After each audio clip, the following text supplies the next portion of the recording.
আপনারা তো জানেন বাংলাদেশ আনুষ্ঠানিকভাবে ঘোষণা দিয়ে দিছে যে ইন্ডিয়ায় গিয়ে বিশ্বকাপ খেলবে না এবং আইসিসিও কিন্তু আনুষ্ঠানিকভাবে বাংলাদেশকে বাদ দিছে। অর্থাৎ এখন স্কটল্যান্ড স্থান পাইছে বাংলাদেশের জায়গায়। এখন এই যে স্কটল্যান্ড যে স্থান পাইছে বাংলাদেশের জায়গায়, এখন এই যে স্থানটা পাইছে, এখন বাংলাদেশের কি মানে ক্ষতিটা হবে, আর্থিক ক্ষতিটা হবে এবং হচ্ছে আইসিসির কি আর্থিক ক্ষতিটা হবে। তো চলুন আমরা এই বিষয়টা একটু দেখার চেষ্টা করি। সো আমার হাতে যে একটা প্রতিবেদন আছে, এই প্রতিবেদনে বলা আছে বিশ্বকাপ না খেললে যে আর্থিক ক্ষতি হবে বাংলাদেশ ও আইসিসি মানে হচ্ছে ইন্টারন্যাশনাল ক্রিকেট কাউন্সিল ভারতের মাটিতে বিশ্বকাপ খেলতে যাওয়া নিয়ে আন্তর্জাতিক ক্রিকেট কাউন্সিল আইসিসির সঙ্গে কয়েক দফায় বৈঠক ও নানান নাটকীয়র পর বাংলাদেশের ক্রিকেট বোর্ড বিসিবি ও অন্তর্বর্তীকালীন সরকার চূড়ান্ত সিদ্ধান্ত জানিয়েছে।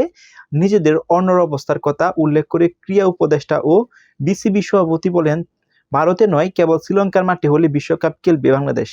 শেষ পর্যন্ত টাইগার কাপ বিশ্বকাপ না খেললে স্বাভাবিকভাবেই আর্থিক লোকসানে পড়বে বাংলাদেশ। এখন আজকে কিন্তু মানে কালকে কিন্তু আনুষ্ঠানিকভাবে স্কটল্যান্ডকে জায়গা দিয়ে দিছে আইসিসি, অর্থাৎ টি-20 বিশ্বকাপ খেলার জন্য বাংলাদেশকে বাদ দেওয়া হয়েছে। এক প্রতিবেদনে সংবাদ মাধ্যমের বিসিবি বাংলায় জানিয়েছে, টি-20 বিশ্বকাপ অংশ নিলে Bangladesh cricket board cricket coaching staff ও ম্যানেজমেন্টের জন্য পাওয়া যেতে পারে 4 কোটি টাকার মতো, যা যুক্তরাষ্ট্রের হিসাবে $3 লাখ মতো।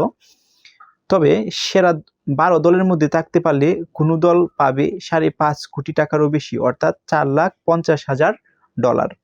বাংলাদেশ যদি আনুষ্ঠানিকভাবে টি-20 বিশ্বকাপ থেকে সরে দাঁড়ায়, অর্থাৎ সরে দাঁড়াইছে, তাহলে এর বড় আর্থিক প্রভাব পড়বে খেলোয়াড়দের উপর।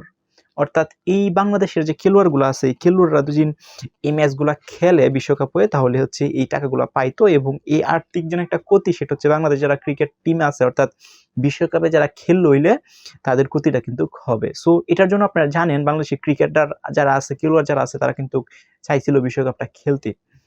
ম্যাচ ফ্রি, পারফরমেন্স বোনাস এবং প্রাইজ মানির সুযোগ থেকে বঞ্চিত হবেন তারা। ফলে ব্যক্তিগত আয়েরও বড় ধরনের ক্ষতির মুখে পড়তে পারে জাতীয় দলের ক্রিকেটাররা। এক্ষেত্রে আর্থিক ক্ষতির মুখে পড়বে বিসিবিও।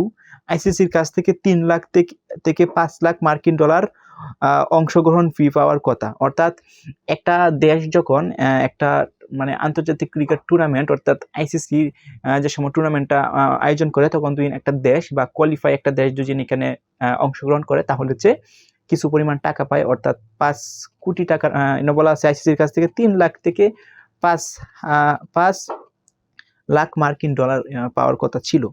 কিন্তু যেহেতু বাংলাদেশ অংশগ্রহণ করতেছে না, এই যে টাকাটা আছে, এই টাকাটা কিন্তু বাংলাদেশ ক্রিকেট বোর্ডে লস হয়েছে বা আর্থিক কিন্তু ক্ষতি হচ্ছে। সো টি-20 বিশ্বকাপ বিশ্বের ক্রিকেটের অন্যতম লাভজনক টুর্নামেন্ট।